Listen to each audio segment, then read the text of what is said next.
아, 아, 네. 안녕하세요. 안녕하세요. 예. 또 여긴 비가 많이 왔나요?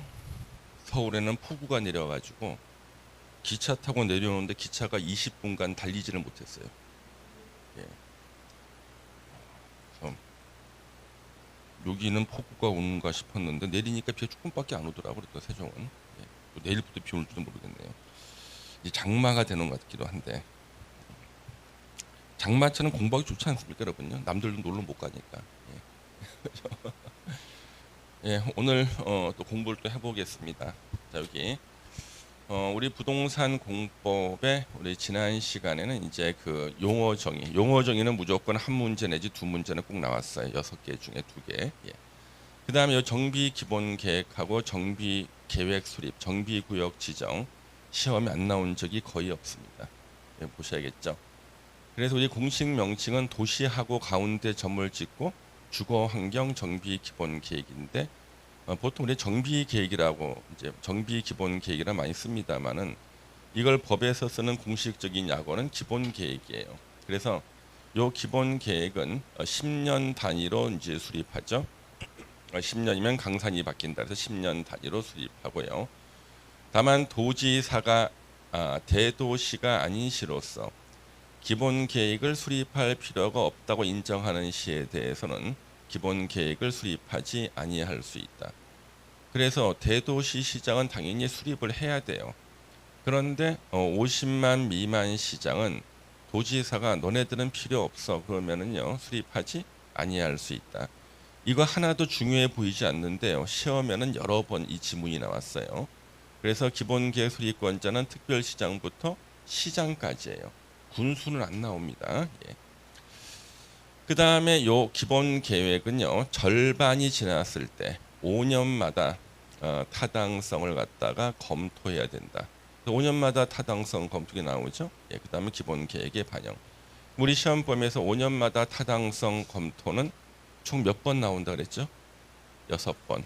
이제 마치기 시작하는구나. 공부 좀 됐구나 이제. 그렇죠? 예. 이맘때 되면 기억나면은 다 합격해요. 예. 5년마다 타당성 검토. 그다음 기본 계획의 내용이 나오는데 어차피 문제집을 풀면서 거의 외워요. 기본 계획은 정비 기본 계획 구체적인 내용이 나오지 않습니다. 서울시 정비 기본 계획 2005년도 한남동 지역의 재개발 추진하겠다. 2006년도 보강동 지역 재개발 추진하겠다. 몇 년도에 어느 지역에 어떤 정비 사업을 추진하겠다. 그 정도 방향만 제시가 됩니다. 그래서 기본 계획은 그 시의 전체를 대상으로 계획이 하나밖에 없어요. 그래서 기본 방향, 그다음에 정비 사업의 계획 기간, 인구 등등 나오고 주거지 관리 계획이 중요하죠. 왜요? 우리 예전에 한강변 주변에요 재건축을 할 때는 2006년도에 50층까지 가능하다고 주거지 관리 계획 나왔다가 2011년도 5년 만에 타당성 검토했을 때 그거는 일조권 침해다 그래가지고 35층으로 줄인 적이 있습니다. 이게 바로 주거지 관리 계획, 토지 이용 계획, 녹지 조경 등등 사회복지시설, 주민문화시설 등의 설치 계획. 그래서 우리가 정비 사업 끝나고 나면요 주민문화센터가 다 들어서요. 그다음에 도시의 광역적 재정비를 위한 기본 방향. 이게 뭔가 뉴타운 사업을 말합니다. 광역적 재정비. 근데 정비 예정 구역의 개략적 범위가 9번에 나오고요. 그다음 10번에 단계별 정비 사업 추진 계획이 나옵니다. 건폐율 용적률에 대한 밀도 계획. 그러니까 건폐율은 몇 퍼센트부터 몇 퍼센트까지, 용적률은 얼마부터 얼마까지 이런 식으로 범위를 정하는 게 밀도 계획이에요. 세입자에 대한 주거 안정 대책, 기타 대통령령으로 정하는 거. 기타 대통령령으로 정하는 거는 시험에 나온 적이 없죠. 그래서 12번까지를 이제 기억하시면 되는데 문제 풀다 보면 다 외워집니다. 예. 그다음 이제 생략 사항인데 이게 한 번 시험에 나온 적이 있어요. 생활권에 대한 내용이 예? 기본 계획에 포함되면 아까 9번 정비 사업의 계략적 범위, 그다음에 10번이 뭐예요? 단계별 추진에 관한 내용을 생략할 수 있다. 그러면 생활권이 들어가면요. 그 두 개는 중복된다는 거에 생략할 수 있다. 예. 여기까지만 지금 시험 공부할 때는 아시면 되고요.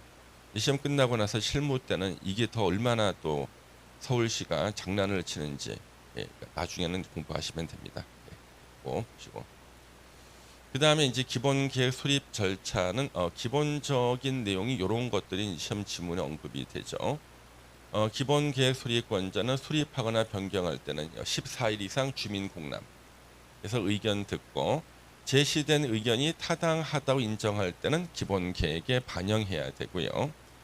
그 다음에 공람도 해야 되지만 지방의회 의견을 들어야 돼요. 이때 지방의회는요 60일 내 의견을 제시해야 됩니다. 의견 제시 없이 60일이 지났을 때는 이의가 없는 것으로 봅니다. 그 다음에 우리는 또 경미한 사항 변경은 항상 원칙대로 안 가죠. 그렇죠? 변경이라는 단어가 나오면 원칙으로 가지만 경미한 사항 변경은 원칙대로 안 가서 주민 공람도 생략, 지방의회 의견 청취 절차도 생략이 가능하다. 그다음에 기본 계획을 갖다가 이제 어떻게 이제 확정하는가? 그래서 기본 계획 수립권자가요.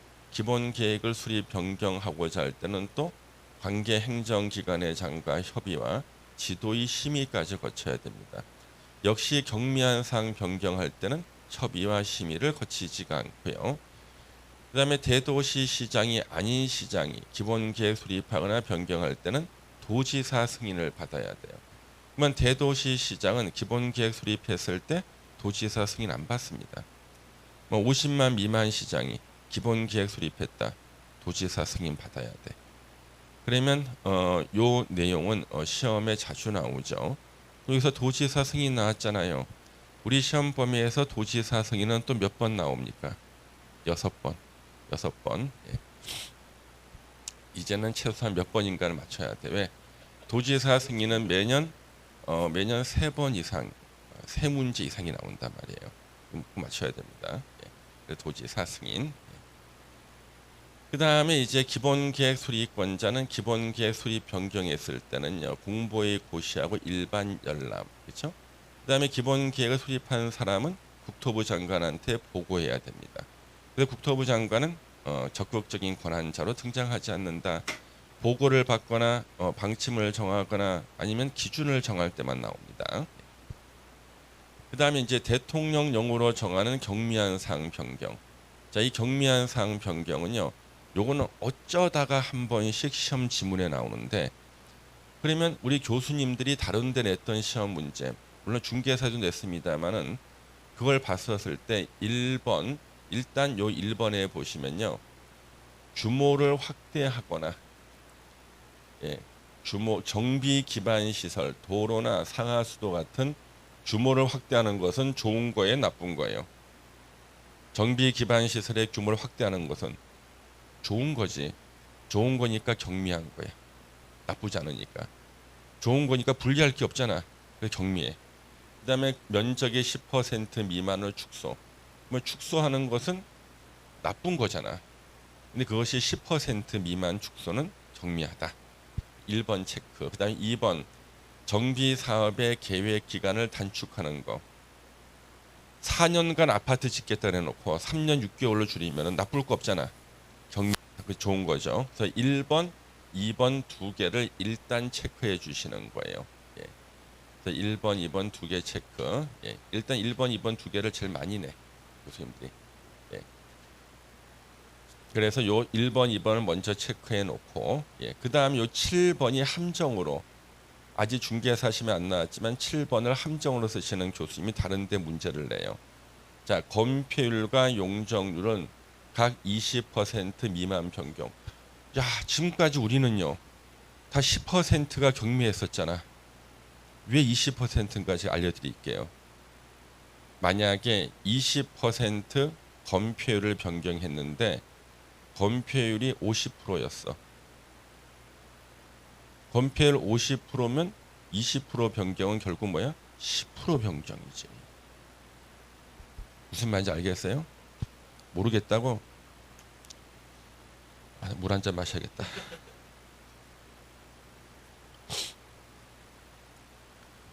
자, 100평의 대지에 건물을 50평 지면 건폐율이 50%야.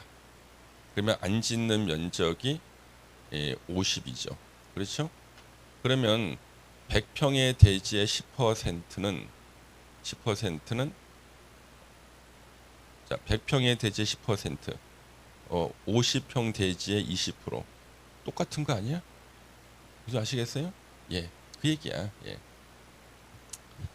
용적률도 우리가 실제로 용적률을 법적 상한 용적률의 한 절반 정도밖에 안 준다고. 그러면 만약에 일반 주거 3종이다. 법적 상한 용적률이 300%인데 실제 150%밖에 안 줘. 여기에 20%면 결국에는 최고의 10%밖에 안 되는 거지. 그래서 건폐율과 용적률은 20% 미만 변경은 실제는 10% 미만 변경으로 보시면 된다는 거죠. 요거 7번 함정이다. 그렇죠? 예. 요 정도 보시면 되고요. 예.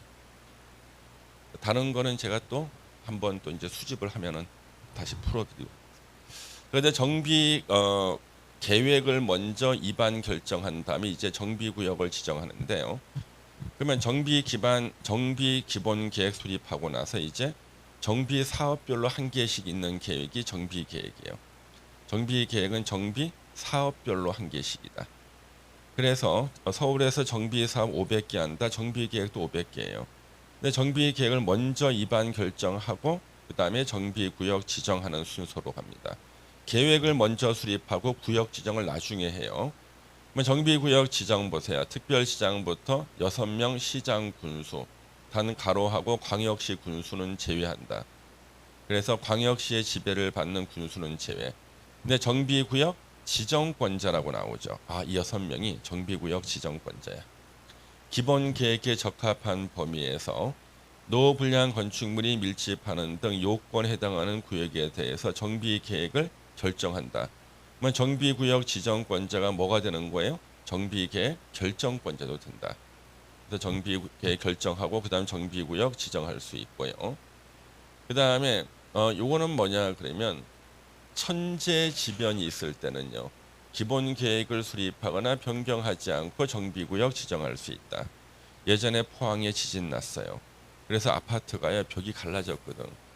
그러면 이거 원칙적인 절차는 정비 기본 계획을 수립 변경해서 그 아파트를 갖다가 재건축하겠다고 넣어야 돼. 그리고 나서 이제 정비 계획 입안 결정을 해야 되는데 아마 그 과정 중간에 그 아파트는 무너질 거야. 그래서 이때는 기본 계획을 수립하거나 변경하지 않고 바로 뭐 할 수 있다? 정비구역 지정할 수 있다. 천재지변입니다. 그렇죠? 예.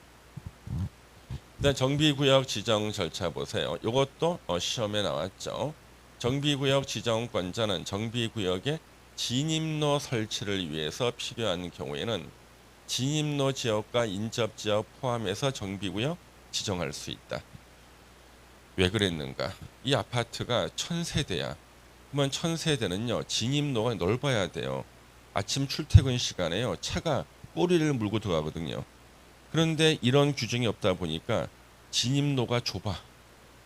예.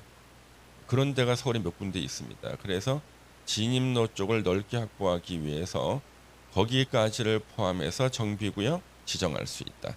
이 개정된 지가 10년이 넘어요. 이게 신설된 지가. 이번 정비구역 지정권자는 또 뭘 더 할 수 있대요? 정비 계획을 입안할 수도 있대. 와, 그러면은 이 6명 시장 군수가 정비 계획 입안도 하고 결정도 하고 정비구역 지정도 해. 그러면 정비 계획 입안 결정을 합쳐서 뭐라고 불러? 수립. 그래서 정비 계획을 입안하고 결정하는 것을 합쳐서 수립 그러고 6명 시장 군수는 입안도 하고 결정도 하고 정비구역 지정도 할 수 있다. 예. 그다음에 이제 요 3번은 옛날부터 있던 거예요. 예. 옛날부터 있던 거는 어떻게 했냐면 서울에서는 자치구 구청장, 광역시 군수, 줄여서 구청장 등은요. 자기네들이 정비 계획을 입안해. 자기 구청이 있는 걸 다 입안해. 입안해서 특별시장이나 광역시장에게 정비구역 지정을 신청해야 됩니다. 이때 하여야 한다는 것은 정비구역 지정 신청하든 안 하든 그건 구청장 마음인데 신청을 하려 그러면 지정 신청하려면 입안을 해서 하라는 뜻이에요. 이때 하여야는 입안을 해야 된다는 거예요. 그래서 만약에 서울특별시 성동구에서 재개발 사업한다. 그 재개발에 대한 정비 계획은 성동구청장이 입안해서 서울특별시장에게 정비구역 지정을 신청합니다. 지정 신청을 받은 서울특별시장은 정비계획 결정권자죠. 지가 결정하고 정비구역 지정하는 거다. 그래서 절차가 두 개예요. 절차가. 실제는 이 절차를 주로 써요. 다 이거야 실제로는. 그렇지만 우리는 예외적으로 서울특별시장이 모든 것에 대해서 입안 결정 정비구역 지정할 수 있는 절차도 하나가 더 있다 이거죠. 절차 두 가지라고요. 정비 계획 내용도 시험에 나오죠. 자, 정비 계획 내용, 정비 사업의 명칭이 나와. 그래서 정비 사업 명칭 금호 제20구역 재개발 사업 이게 명칭이에요. 서울특별시 금호동은 재개발 사업을 제일 많이 한 동네, 달동네. 지금은 금호동은 달동네가 아니라 한강변의 대단지 아파트 단지입니다. 그래서 지방에서 살던 분들은 너 어디에 사니? 나 옥수동에 살아. 나 금호동에 살아. 그러면 애가 살다가 망한 줄 알아. 이제 옥수동하고 금호동이 엄청난 달동네였거든요. 근데 지도를 딱 보면 한강변에 딱 붙어 있는 데가 금호동하고 옥수동 언덕이거든요. 그래서 제가 그 옥수동의 재개발 지분을 사서 입주를 한 다음에 지방에 있는 친척분들한테 나 옥수동에 산다 그랬더니 서울에 사시는 분들은 옥수동에 사셔요. 한강다리 보이세요? 당연히 보이지. 예. 우리 아파트 뒷산에 올라가면 한강다리 3개도 보이고 선생님 너무 좋은 데 사십니다 그러는데 지방에 예전에 서울 한번 오셨던 20년 전에 서울 한번 오셨던 분들께서는 아이고 우리 종철이가 망했구나. 그래요. 근데 거기가 이제 명칭이 뭐냐면 옥수 제12구역 재개발 사업 이게 명칭이 되는 거예요. 금호 제20구역 재개발 사업 명칭.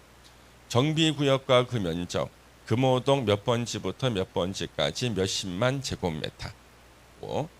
그 다음에 2의 2가 이번에 또 개정됐죠. 예. 토지 등 소유자별. 예.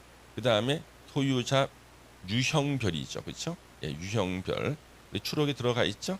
고쳐놨죠. 예, 유형별 들어갔습니다. 분담금 추산액 및 산출 근거. 유형별. 그래서 토지 등 소유자 중에요. 유형별이 뭐냐 그러면 이 사람이 기존에 주택을 가지고 있는 사람도 있고 기존에 토지만 갖고 있는 사람도 있고 기존에 근린생활시설을 가진 사람도 있고 다 유형별 다르죠. 그러면 그 사람들 중에서 분담금을 내는 기준이 다 다르다고요. 그래서 유형별 분담금 추산액 및 산출 근거 요거 알아두시고 도시군 계획시설 설치에 관한 계획, 도로 설치, 공원 설치, 공동이용시설, 어린이집, 건축물의 주용도. 만약 이게 재건축 사업이다. 주용도가 뭐예요? 아파트, 그렇죠? 건폐율 용적률 높이에 관한 계획, 환경 맨날 나와, 재난 방제 나와, 정비구역 주변에 무조건 학교가 있어. 교육 환경 보호에 관한 계획, 세입자 주거 대책, 정비 사업 시행 예정 시기 몇 년도 몇 월 며칠부터 몇 년도 몇 월 며칠까지. 10번은 그냥 임대주택에 대한 거죠. 임대주택. 11번 국토계획법 52조 1항이 뭐예요? 52조 1항. 지구 단위 계획 내용이야. 그래서 지구 단위 계획 내용을 어디다 포함시킬 수 있어요? 정비 계획안에 포함시킵니다. 그래서 이런 것들이 정비 계획 내용이고 이거는 앞으로 문제를 계속 풀다 보면 다 외워져요. 문제 계속 나오니까. 그 다음에 이제 정비구역을 지정한다. 그러면 정비구역을 지정하면 거기는요 장차 정비사업이 시행될 예정지거든요. 그러면 대규모 건축이 있을 거 아니야. 우리 대규모 건축하면 생각나는 단어가 있죠. 지구단위 계획. 그래서 정비구역 지정하면 자동으로 거기는 지구단위 계획구역으로 지정된 것으로 보고 지구단위 계획까지도 수립이 결정 고시된 것으로 본다. 그러면 정비구역은 자동으로 뭐가 되는 거예요? 지구단위 계획구역 지정되고 지구단위 계획도 수립된 것으로 본다. 근데 이거는 이제 가로 2번은 반대예요. 자, 다른 법률 규정에 의해서 기존의 지구단위 계획구역이 먼저 지정돼 있어. 다른 법 때문에. 예.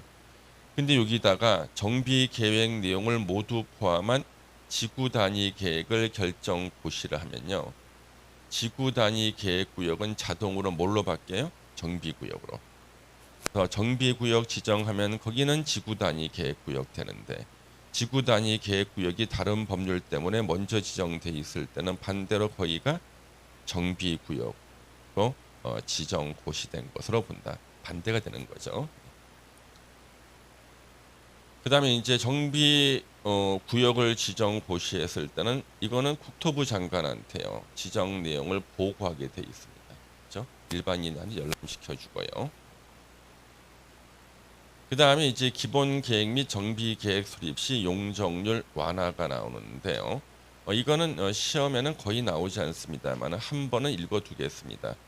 기본 계획의 수립권자나 정비 계획 입안권자는 정비 사업의 원활한 시행을 위해서 기본 계획 수립하거나 정비 계획 입안하려는 경우에는 국토계획법에 따른 주거 지역에 대해서는요. 조례로 정한 용적률에도 불구하고 용적률의 상한까지 용적률을 정할 수 있다. 그래서 주거 지역에 대해서는 용적률의 상한이 여러분들 우리 아파트 지을 때는 일반 주거 2종이나 3종이 아파트 짓는 곳이거든. 일반 주거 2종의 용적률 최고는 250%, 일반 주거 3종의 용적률 최고는 300%죠. 거기까지도 줄 수 있다. 물론 그냥 주는 거 아니에요. 임대 아파트를 많이 지으면 주겠다 이런 식입니다. 임대 아파트를요. 이것 때문에 옥수 12구역 제가 재개발 지역에 분양받은 아파트는요. 1600세대를 짓는데 임대 아파트가 200세대나 지었어요. 용적률 완화 받으려고. 원래 50세대만 지으면 되는데 200세대를 지었다니까요. 여기서 또 붕괴하는 게 있어. 임대 아파트가 한강이 더 잘 보여. 예. 좀 열받지 않습니까? 예. 임대 아파트 짓는 비용은 조합원들이 낸 분담금으로 줘요. 조합원들이 낸 분담금 임대 아파트를 지어. 그리고 그것을 서울시가 싸게 인수해. 건축비 10억 들어갔으면 5억에 인수해 버려가지고 결국 그 차익은 다 누구 부담이에요? 조합원들 부담이다. 그래서 200세대나 지었는데 세상에 한강이 더 잘 보여 임대 아파트가. 네. 네. 그렇죠.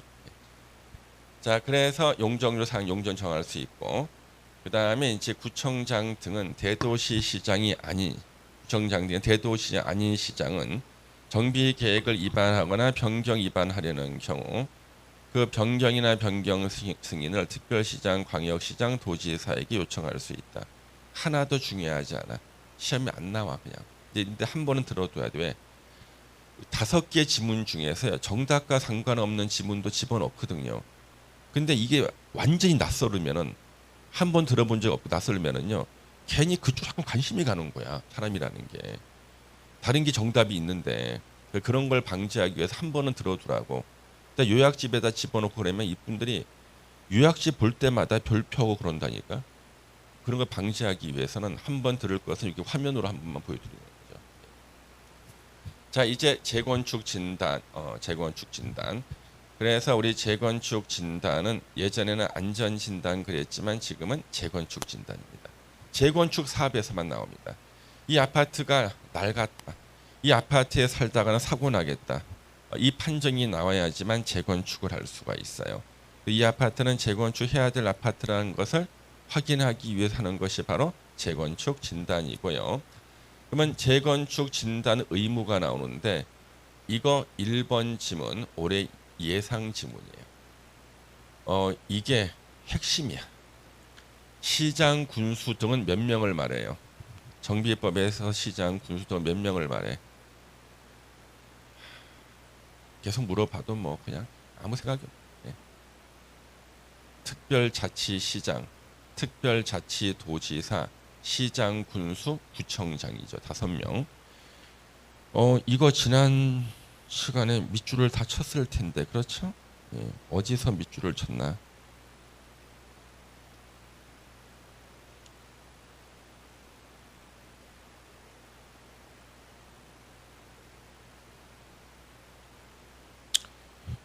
우리 요약집에 거기 99페이지 다음이 어디 갔지? 요약집에 토지 등 소유자 다음에 거기 뒤에 또 나와야 되는데 어디 갔지? 그게? 페이지가 99페이지 다음에 그 아니 용어 정의가 지금 99페이지까지만 나왔잖아요, 그렇죠? 예, 나오고 그 다음에 그 뒤에 용어 정의 주위에 나와 있죠, 그렇죠? 예. 도시 및 주거환경 정비법에서 시장, 군수 등은 특별자치시장, 특별자치도지사, 시장, 군수, 자치구, 구청장을 말한다. 주위에 나왔네, 그렇죠? 예. 자, 그래서 시장, 군수 등은 정비 예정 구역별 정비 계획 수립 시기가 도래한 때부터 자 언제까지인가? 이 언제까지가 여기 시험 문제가 되는 거예요. 사업 시행 계획 인가 전까지 재건축 진단을 실시해야 된다. 전에는 어떻게 했냐 그러면 전에는 안전 진단이라고 했을 때는요. 안전 진단이 통과되고 난 다음에 뭘 해야 되냐면 추진위원회 만들고 그다음에 조합 설립하고 그리고 나서 얘네들이 이제 사업 시행 계획 인가를 받는 거였어요. 근데 지금은요.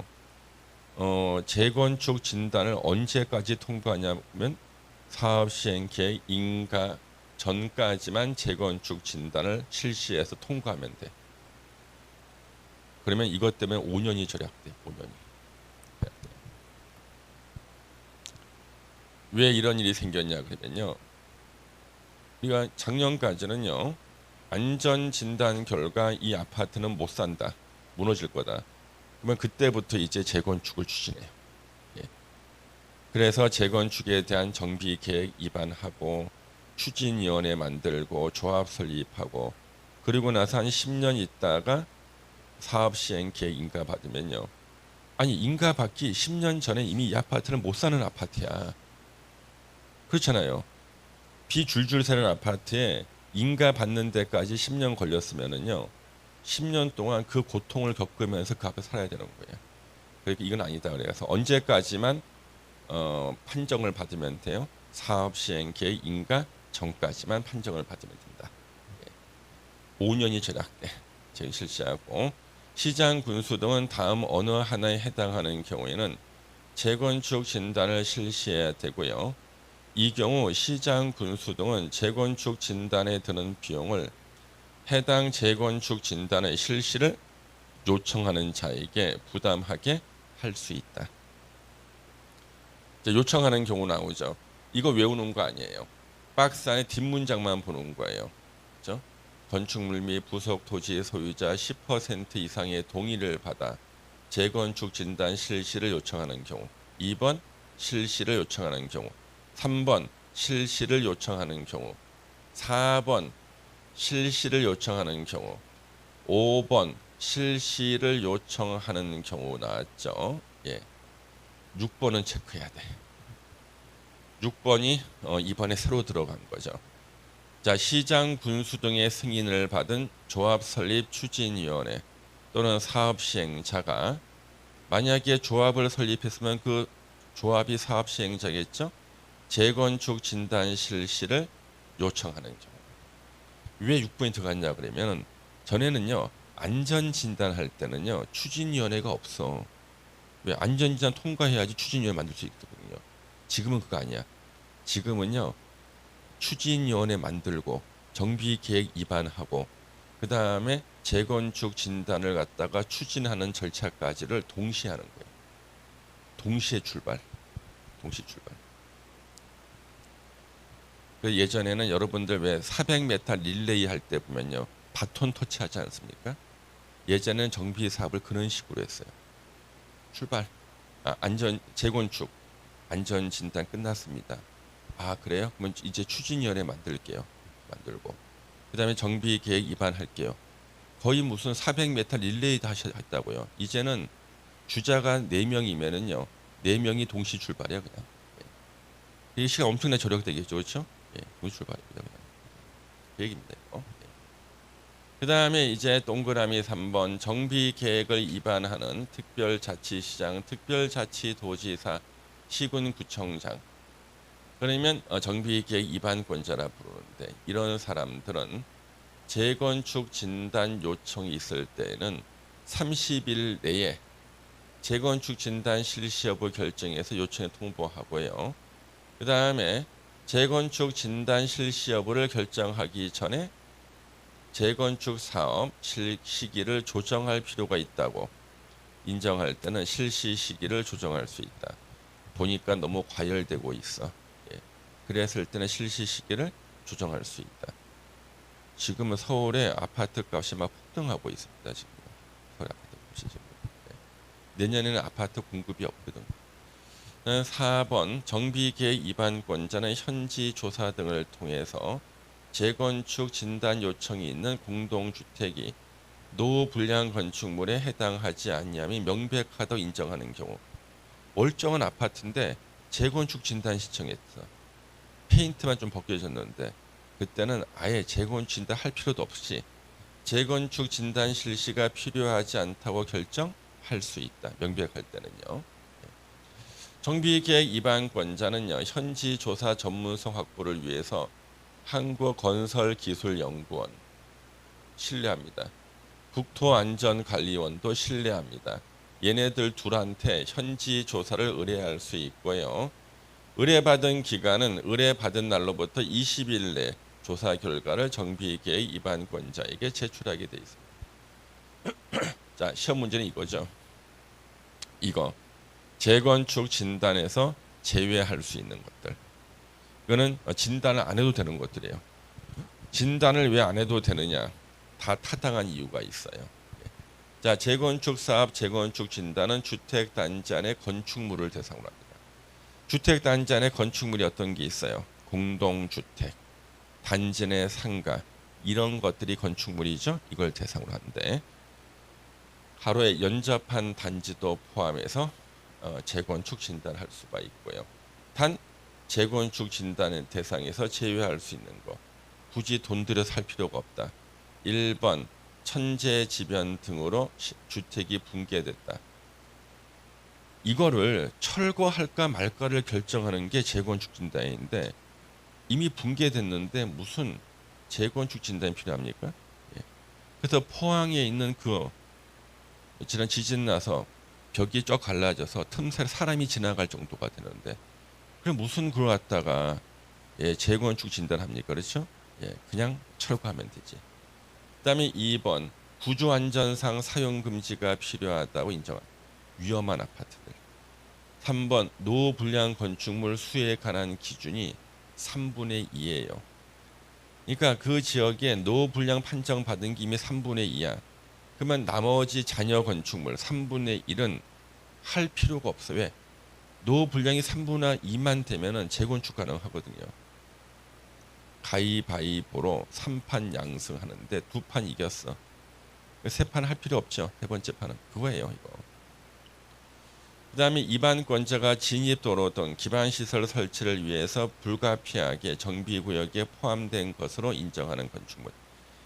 이게 뭐냐 그러면 앞으로 재건축을 하면 저쪽으로 출입구가 생긴대. 진입로가.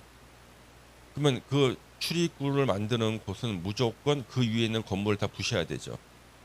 무조건 부셔야 되는 건물 무슨 재건축 진단을 하겠죠? 그 얘기고. 5번은 다른 법이 있어요. 시설물법이라는 게 있습니다. 그래서 시설물법에서도요. 안전 등급 심사를 해요. 거기서 D등급이나 E등급일 때는요. 여기서 재건축 진단해봤자 똑같은 결과가 나와. 할 필요가 없다. 그 얘기입니다. 이건 시험에 나와요. 재건축 진단에서 제외하는 거는요. 그 다음에 재건축 진단 실시 여부의 결정. 자, 재건축 진단 기관에 의뢰해서 진단을 실시한다. 그러면 재건축 진단 기관은 세 개예요. 1번 한국건설기술연구원, 요거는 신뢰합니다. 2번 재건축 진단 전문 기관, 얘는 불신해요. 불신. 3번 국토안전관리원, 요거 신뢰합니다. 그래서 1번하고 3번은 신뢰, 2번은 불신. 예. 그럼 나 같으면 아예 처음부터 2번한테 안 맡기고 1번이나 3번한테 맡길 건데, 꼭 정비법에서는 2번한테 맡겼는데 뭔가 미심쩍으면은 1번하고 3번한테 적정성 검토를 의뢰할 수 있다는 규정이 있어요. 그럼 이거 바로 보시면은 재건축 진단 의뢰받은 재건축 진단 기관은요, 국토부 장관이 정해서 고시하는 기준에 따라 재건축 진단 실시하고, 그 다음에 그 결과 보고서를요 시장 군수 등에도 제출하고 실시를 요청한 자에게도 제출해야 됩니다. 3번 시도지사, 요거 시험에 나왔습니다. 3번 시험에 나왔습니다.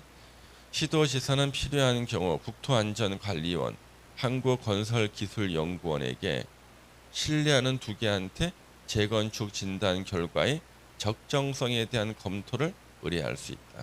미심쩍을 때.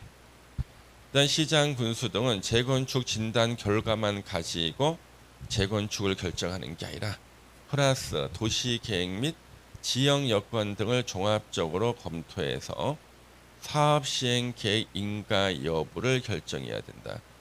재건축 사업을 할까 말까 인가 여부를 결정해야 된다. 그래서 재건축 진단 결과 낡았어. 그래도 바로 부시고 재건축 안 할 수가 있대요. 왜? 도시 계획이나 지역 여건을 봤을 때 그 근처에서 다른 아파트들이 먼저 재건축하고 있어. 공사용 트럭 때문에 도로가 다 막혀 있는데 무슨 또 하냐 이거지, 그렇죠? 할 수 있다. 요거 시험에 나오죠. 자, 우리 재건축 진단은 크게 두 가지로 나눠져요. 구조 안전성 평가와 구조 안전성 및 주거 환경 중심 평가. 원래 재건축 진단은요, 구조 안전성 평가가 원칙인데 박근혜 대통령 때 주거 환경 중심 평가를 집어넣었어요. 주거 생활의 편리성, 거주의 쾌적성도 평가 기준에 집어넣었다. 그래서 주거 생활의 편리가 하지 않고 거주가 쾌적하지 않으면 아파트는 아직 쓸만한데도 철거할 수 있다는 거예요. 이 규정을 왜 만들었냐 그러면요, 서울의 목동 아파트하고요, 서울의 상계동 아파트는 세상에 지하 주차장이 없어. 아니 무슨 아파트에 지하 주차장을 안 만들었다니까요. 난 그 누가 설계했는지 모르겠어요. 아니 목동 아파트하고 상계동의 아파트 단지는 끝이 안 보이거든요. 지하 주차장이 없어. 그럼 우리 아파트가 단독주택보다 좋은 게 뭐예요? 주차가 편하고 방범이 편한데 어떻게 해야 돼요? 차는 계속 늘어나는데 주차장 부족하죠. 아파트에 있는 나무를 다 없앴어요. 그러면 나무가 있던 그 자리에 어떻게 해요? 하얀색 차선을 그려서 다 차를 세워가지고 일단 아파트 낮은 층의 사람들은 창문을 못 열어요. 자동차 매연 때문에. 그다음 일요일 날 차 한 대 자기 차 뽑으려면 앞에 차 10대 뽑아야 돼. 그럼 이게 뭐예요? 주거 생활이 편리하지 않죠. 거주가 쾌적하지 않지. 그래서 이제 재건축을 하려고 봤더니, 왜 주차장 때문에 재건축하려고 봤더니 세상에 아파트는 멀쩡하게 잘 지어가지고 아파트는 아직 재건축할 노후 정도가 아닌 거예요. 목동 아파트하고 상계동 아파트는 아직 아파트만큼은 재건축할 정도가 노후가 안 됐어요. 근데 단지 주차장만 없어, 지하 주차장만. 그럼 이거 어떻게 할까 하다가 아이디어가 나온 게 이거예요. 네. 그 진단 기준에다가 안전과는 전혀 상관없는 주거 생활의 편리성, 거주의 쾌적성을 기준에 넣으면은 여기서 나오는 점수 때문에 재건축 판정이 나온다는 거죠. 이거 이해되시죠? 예. 그다음에 재건축 진단의 적정성 검토는 이제 국토부 장관이 보기에 재건축 진단이 뭔가 미심쩍어. 근데 국토부 장관이 바로 시키지는 못하고 시도지사한테 시키는 거예요. 예. 결과 보고 제출한테 요청해라. 요청할 수 있고. 그다음에 시도지사한테 재건축 진단 결과가 적정했는지 검토를 요청할 수가 있습니다. 예. 그래서 특별시장, 광역시장, 도지사는 검토 결과에 따라 필요한 경우 시장, 군수 등에게 재건축 진단에 대한 시정 요구 등등을 요청할 수가 있고요. 특별한 사유 없으면 요청에 따라야 됩니다. 예. 자, 그 다음에 이제는 우리 정비구역 해제에 대한 것이 나오는데요. 이거는 우리가 잠시만 쉬었다 계속하겠습니다. 예.